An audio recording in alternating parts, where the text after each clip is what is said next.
Every single packet of external traffic entering a modern corporate network encounters a multi-layered, highly adaptive defense ecosystem. A unified threat management strategy manages this complexity by consolidating routing, firewalls, intrusion prevention, and web filtering into a single, coordinated strategic posture. This Red Seal network risk map serves as the architectural blueprint for that strategy, visualizing the web of interconnected nodes and routing paths that define the corporate infrastructure. Isolating a single edge node on this map allows us to move from macro strategy to tactical hardware execution. At this level, specific hardware components are responsible for processing every incoming packet. Strategic security policies are ineffective without this rigorous packet-level execution on the edge hardware. The edge router's primary task is path selection, choosing the most efficient route for moving packets while minimizing broadcast traffic across the network.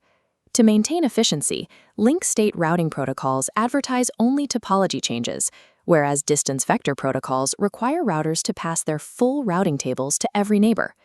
Inside the router, RAM holds the active routing tables, but erases if power is lost. NVRAM provides persistence by securely storing the configuration file. Flash memory holds the upgradable operating system, while ROM contains a minimal boot sequence for emergencies.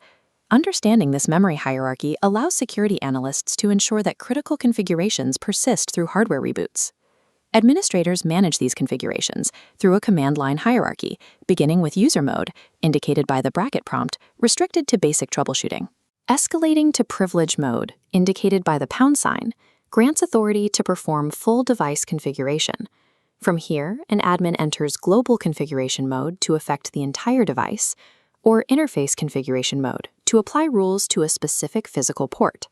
Standard IP access control lists are the most basic filter at this level, permitting or denying traffic based solely on the source IP address. Extended ACLs provide much higher granularity, filtering traffic by source and destination IPs, protocol types, and specific application port numbers.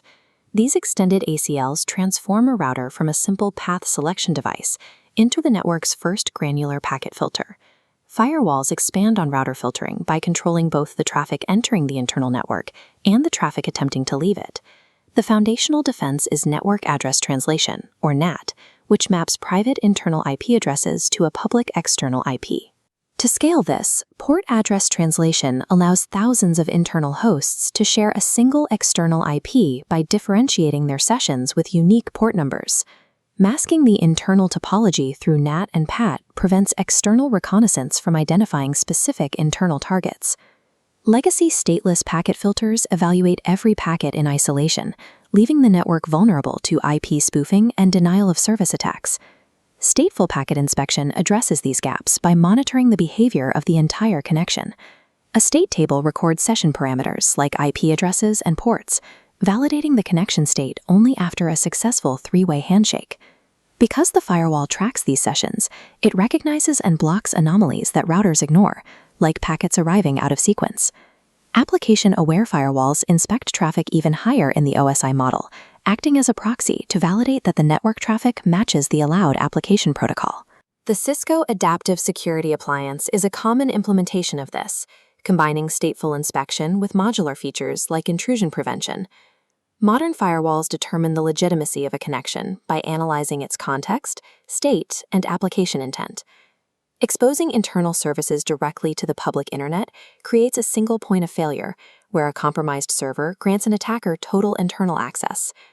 A demilitarized zone, or DMZ, acts as a quarantine subnet for resources that must remain available to internet users. In this configuration, the web and email servers sit outside the internal network wall, separated from sensitive corporate data. A single firewall DMZ is still vulnerable. If the web server is breached, an attacker may find an open path to the internal network. Using a dual firewall architecture adds a second layer of defense, sandwiching the DMZ to isolate the servers from both the internet and the core network. Layered DMZ architecture assumes a server compromise is inevitable and focuses on preventing lateral movement into the core infrastructure. While routers and firewalls filter traffic based on preset rules, identifying a sophisticated attack in progress requires the behavioral monitoring provided by intrusion systems. Network-based systems sniff traffic as it flows across segments, while host-based systems are installed directly on critical servers to protect the OS kernel and local databases. Modern systems have moved beyond simple signature matching to anomaly-based detection, which flags any activity that deviates from an established baseline of normal behavior. Even with these protections, attackers often target internal users to bypass the perimeter hardware entirely. Web filtering prevents these drive-by downloads, blocking malicious code from executing through browser flaws when a user visits a compromised site. Because adversaries exploit the human element, defensive telemetry must rigorously inspect outbound user requests as well as inbound attacks.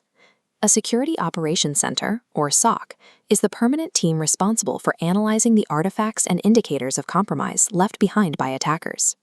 SOC teams use SIAM tools to aggregate and correlate alert data from every layer of the network, including routers, firewalls, and endpoint logs.